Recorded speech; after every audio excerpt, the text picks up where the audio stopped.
So I'm going to read actually straight from my journal this morning. We're in day 49. The video you'll see from the studio, the podcast episode, is actually from February 28th, so about 3 weeks ago. It's just as people are starting to learn about the prognosis, which was obviously very bleak. It hit a lot of people hard. And these conversations, as people were finding out about the prognosis, a lot of them surrounded guilt, sadness, remorse.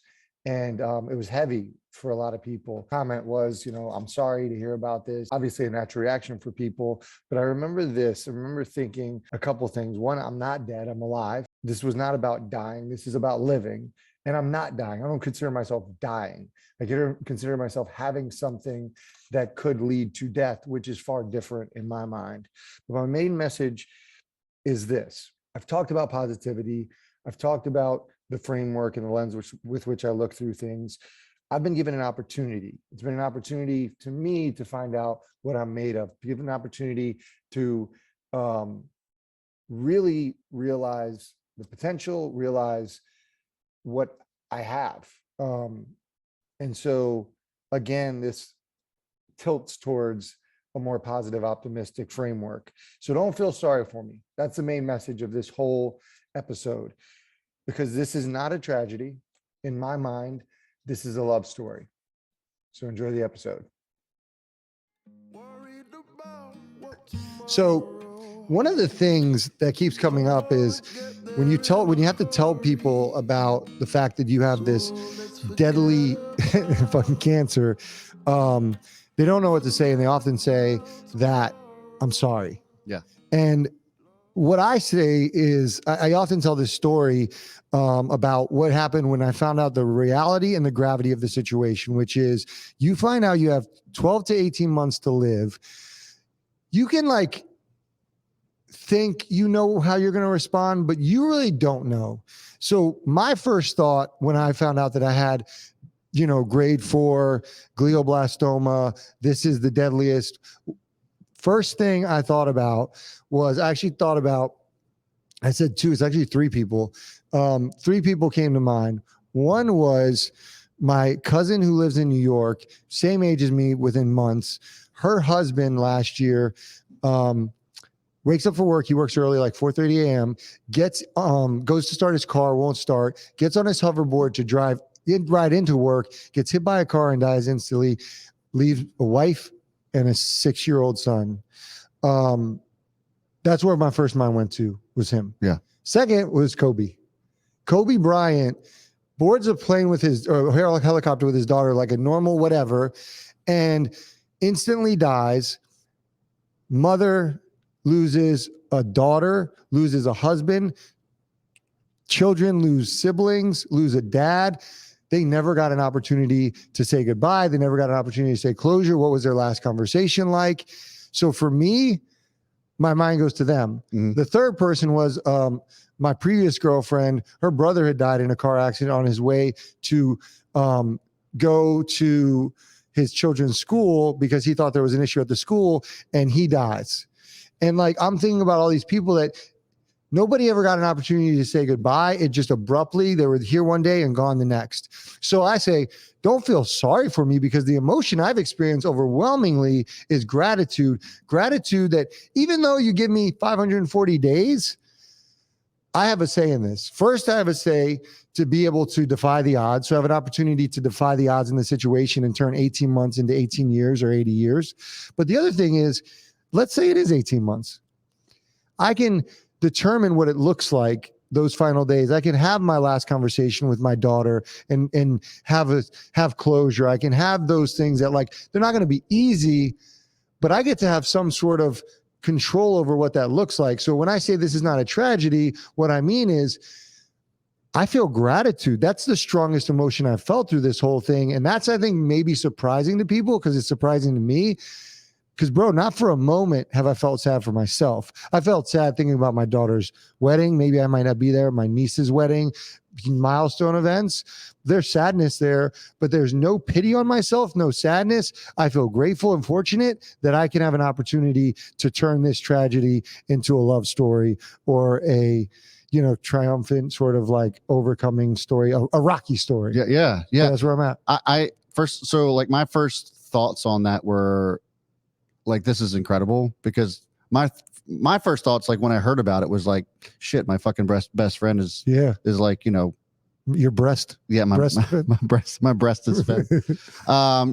Is faced with this totality, right? Of just like, this is what you got left. Yeah. And obviously, you go through all the motions, your heart sinks, and like, you just think about what you're going to do. Yeah. We're also business partners, and then there's like, what's going to happen with that? And like, there's just so many moving parts. And so like, for you to have that mentality, it like actually turned on a switch for me. And I was like, you know what? You're fucking right. Like, let's just ride this thing. Like, why do we need to feel sad about it? But I do want to ask you, like, when you, other than the gratitude part of it, I think that there's probably some obvious emotions. Like, what did it feel like for you? Like, in general, was that the instant emotion was gratitude, or was it just like, holy fuck, like, is this for real? Like, was there did it hit you or what? No, it isn't. It didn't hit me, because me, my natural disposition is to lean towards positive. Yeah. I am incapable of looking at the negative. I don't know why. Yeah. I'm just built that way. Yeah.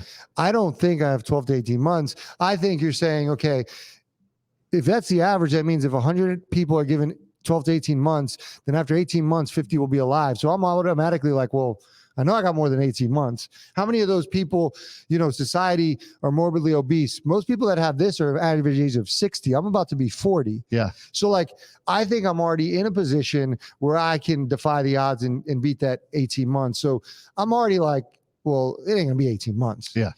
But my mindset going into it, and my natural disposition is, I've never been one that ever gives up on something. I've been one that, like, if I haven't found the answer, it's not because it doesn't exist. I just haven't tried enough. So I'm going to keep going. So I'm a solution oriented person, not like a person that's finding faults, finding negativity. And anybody that knows me knows that well. Right. So that's not something like you can just snap on. That just has to be in you. Now, if I was like other people, there's people that are more negative or whatever, they dwell on it. I haven't dwelled on it for a second, because my instant thought was, well, if we got 18 months, if we got 18 months, somebody shut that kid up. That's a throwback. Not many people know. My instant thought was like, time and urgency. We got to move. Yeah. I haven't had time to think about it. What for? What good comes from me dwelling on that? A number that I can't control. Right. Other than that one night I told you about, which we'll do another night, but like, other than the first night I realized like 18 months, that was a moment where I'm like, the poetry slam contest was like 540 days. Maybe that moment was just like, wow, like I was just given a number, but even that wasn't dwelling. That was like, wow, that's wild. Yeah. I mean, like my instant reaction was, I don't know if it was a little bit of fear, I think. Yeah. I think the best way to describe, I guess, my initial reaction was just fear. Well, I think also it's harder for others than me, because I have to get to work. It's crazy because when you're given something that's undefined, that's out of your control, you end up actually leaning into things that you can control. So I've always been like a doer, but you've noticed it. Like I've ramped my stuff up to a whole nother level, and you could speak to this. Like I'm freaking like Fat Man Zoom times 10. Yeah. Yes. Isn't that fair to say? Like 100%. I speak faster, I move faster. It's like no time, let's go. Yeah. Because we don't have time. And control gives me comfort when I am dealing with something that's out of my control. I don't know what the timeline truly is. I'm given a number, but it's out of my control. So control gives me comfort, and I lean into that. And I do that through getting tasks, getting focused, getting aligned. And, my notes are unbelievably long. My to-do list is unbelievably long. And I'm just at it like throughout the day, just going organized chaos, only chaos. Like it's all about the chaos. So that's been an interesting part. So I think it's actually harder for my loved ones, because they're literally like sitting there. I can't even imagine what it's like, because they're like helpless. Like, what do I do? And then they try to help, but all they're doing is slowing me down. Right. I need people to get out of my way. Let me do my thing. If you want to help, ask a question. How can I help? How can I serve? What can I do? I'll tell you and I'll give you a job. Otherwise, don't. But they're trying, because it's like, I want to do something. Yeah. And I'm scared, and let me do it. So it's worse for them. And I don't think people realize that it's harder for you than it is for me. This is easy because I have a goal. I have to defy the odds. What's your role, right? Yeah. And that's also why I charged you with something. I'm charging people with things because I want you to get lost in the work, because we all have to get to work. That's where I'm at. Yeah, I agree 100%. Yeah. So that's all we need to talk about this. Guys, this is Hitchhiker's Guide to Cancer. We're going to be here every week at least, maybe more. Yeah. But we're going to document this journey from the perspective of somebody going through cancer and the loved one going through cancer, what we've learned. We're going to have other guests on. We're going to have other loved ones in my life on. And whatever you want to take from this, great. Mainly for my family, updates on what's going on, so you don't call me. Like, come here. Watch it here, YouTube, Spotify, and we'll see you in the next episode. All right. Bye.